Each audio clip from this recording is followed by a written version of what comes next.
Tu pensais qu'on n'allait pas t'avoir? Tu as de la chance. Il faut dire merci au colonel.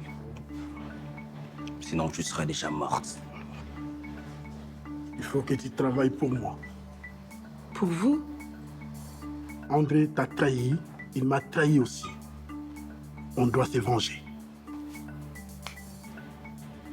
Ta mission, c'est de retourner et travailler au bar. Qu'est-ce qui prouve qu'il va me réengager? Sinon, le colonel va se fâcher. Si je comprends bien, vous ne me laissez donc pas le choix. Tu n'as pas le choix. J'espère que tu as bien saisi ce que le colonel vient de dire. Ton patron doit mourir. Le colonel est encore en cavale. Et donc, s'il apprend que tu es ici, tu pourras avoir des gros ennuis. Monsieur, je ne vais pas rester caché indéfiniment. Qu'est-ce qui ne dit pas que tôt ou tard, il va finir par me retrouver, même dans ma cachette? Je veux bien te reprendre au travail, Merveille. Mais je n'y peux rien pour ta sécurité. Monsieur, la seule chose que je vous demande, c'est reprendre mon travail. As-tu reçu le paquet? Oui, il vient d'arriver. Ok, il contient 2 coupes de champagne pour poissonner. Assure-toi qu'André boive dans l'une d'elles. Ok? En fait, le truc, c'est que depuis que j'ai repris, il n'est pas encore passé. Eh bien, cela n'est pas mon problème. Arrange-toi à le faire venir. Car une fois le paquet déballé, le poisson ne dure que 7 jours. Les preuves sont accablantes. Quelle preuve? On a retrouvé le bouton de sa veste sur le lieu de l'incendie. Qu'est-ce qui prouve que c'est lui? La police a aussi retrouvé la veste dans un pressing. Et il y a des traces de fumée dessus. Ça n'a rien de preuve, tout ça. On dirait que vous avez une mine à faire peur, monsieur Moutach. Je n'aime pas beaucoup votre humour. Pourtant, c'est vous qui m'avez fait appel, monsieur. Mais je vous ai fait venir parce que j'ai besoin de votre aide. Ok, je vous écoute. Mon garde du corps est entre les mains de la police. Pour avoir incendié le cabinet de vos concurrents sur une offre d'appel. Je ne sais pas à quoi vous pensiez en me faisant venir ici. Et sachez que je n'ai aucune sympathie pour un homme comme vous. Avez-vous lu le communiqué sur le site du ministère, monsieur? Quel communiqué? Celui relatif à l'incendie du cabinet de Julien. Non, ça dit quoi? Vu le caractère criminel que révèle l'incendie qui a ravagé les bureaux de Julien, le ministère suspend l'appel d'offres jusqu'à la fin de l'enquête. C'est quoi ce bordel? Je ne saurais vous le dire, monsieur. Le message a pourtant été clair. Ce marché est à moi, à personne d'autre. Monsieur, avec cette enquête, Julien risque de rentrer dans la course. Ça ne va pas arriver maintenant. On va attendre le petit déjeuner pendant combien de temps? Madame Mouvi n'a pas donné l'ordre de vous servir. Quoi? Elle a tout mis dans sa chambre. Mais Mouve, pour qui elle se prend? Hein? Pour qui elle se prend? Madame, je peux partir? Non, Jérôme, attends un peu. Dans cette cuisine-là, il n'y a plus rien à préparer. Elle est une femme enceinte. Elle doit manger. Elle ne peut pas comprendre ça. Elle a même fermé la cuisine. C'est là. Je suis la patronne d'ici. Vous n'allez pas manger. Mais regarde ta tante, c'est une femme enceinte. Elle a un bébé dans le ventre. Elle doit manger. C'est difficile pour toi de comprendre ça. Bon sang. Cause toujours vieille sorcière. Je vais vous délivrer par un jeune ce matin. Tu commences à me taper sur les nerfs. Ça, c'est pas l'enfant d'André, ça. Je vais la désenvoûter, elle verra. N'importe quoi. Qu'est-ce qui se passe? Le bébé va bien? Ton bébé va bien, mais ma fille ne va pas bien. Frida, qu'est-ce qu'il y a? Je veux que Mouvi parte de cette maison. Mouvi est là pour quelques jours. Elle va partir. Je veux qu'elle parte ce soir. Elle a failli le renverser de l'eau chaude. Elle est où, Mouvi? Elle est sortie.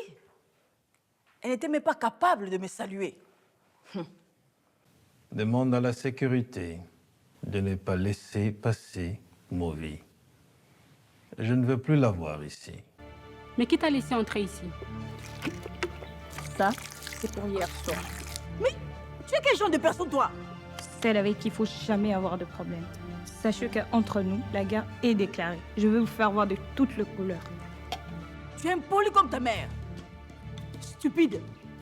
Ta fille Mouvi est revenue et elle est là dans sa chambre. Qu'est-ce que tu veux que je fasse de ça? Comment ça, papa? Écoute, j'ai passé l'une des pires journées de ma vie. Et je n'ai pas besoin qu'on m'emmerde avec des histoires des fillettes. Mais papa, tu sais très bien que lorsque Mouvi est là avec Frida, ça ne colle pas. Et puis Frida est enceinte. Dois-je te le rappeler? Mouvi est ici chez elle. Je veux juste que tu me dises certaines choses au sujet de mon père.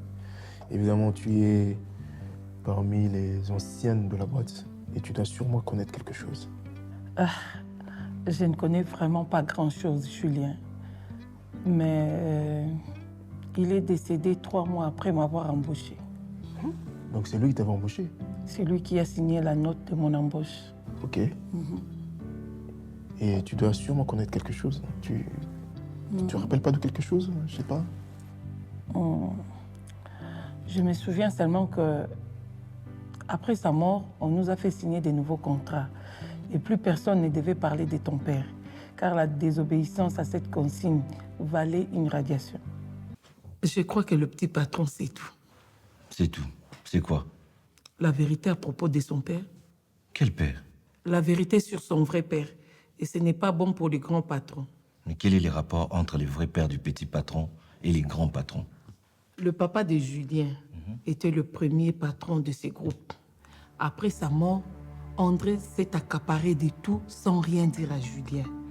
Et je pense que Julien a découvert la vérité. Et tu les savais? Tu n'as rien dit? Oh, André nous avait interdit d'en parler. Donc, Julien serait le vrai patron du groupe? En quelque sorte. Maman.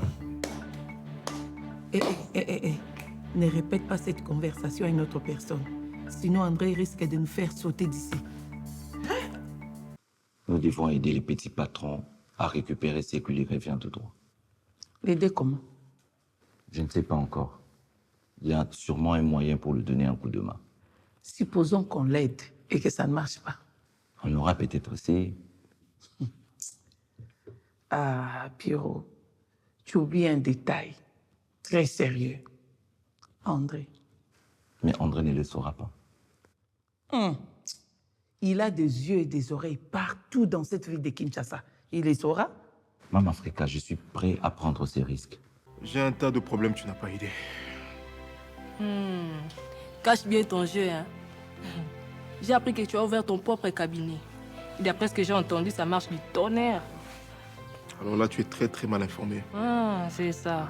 Oui, le cabinet est parti en fumée. Comment ça? André a tout brûlé. Je l'ai talonné sur une appel d'offres. Il n'a pas supporté la défaite et... boum! Tout est parti en feu. J'espère que tu as porté plainte. Non, je ne peux pas. Je sais que c'est lui, mais je n'ai aucune preuve. Et tu sais qu'il y a encore pire. Quoi ça? J'ai appris que c'est lui qui a été le commanditaire de la mort de mon père. Et il m'a privé de mon droit de succession. Ah, Miss, il était temps que tu reviennes. Julien a besoin de notre aide. De quel genre d'aide tu parles? Tu n'y vas pas les croire, Miss. Julien est le principal actionnaire du groupe AM. C'est lui le véritable patron, pas ton salopard là. Attends. Tu me parles de quoi là? C'est le père de Julien qui a tout monté. À sa mort, il a tout légué à son fils. Et ton salopard s'est assuré de tout cacher. Mais dans quelle mesure on peut l'aider dans ce cas? Il a besoin de mettre la main sur les documents qu'André cache dans son bureau. Alors là, je sais pas vraiment comment je peux faire. Hein. Le seul endroit que je maîtrise totalement, c'est le bar. Bah, Miss, Julien sera très content de savoir que tu es de son côté. Je vais tenter de récupérer les dossiers que André cache dans son bureau. Et comment comptes-tu le faire? Je vais m'introduire pendant la nuit. Tu vas te faire choper. Non, t'inquiète. Je contrôle la situation. Je vais bien le faire. C'est toujours comme ça avec toi. Tu rassures et puis tu fous tout en l'air. Oh non, ma petite fleur. T'inquiète pas.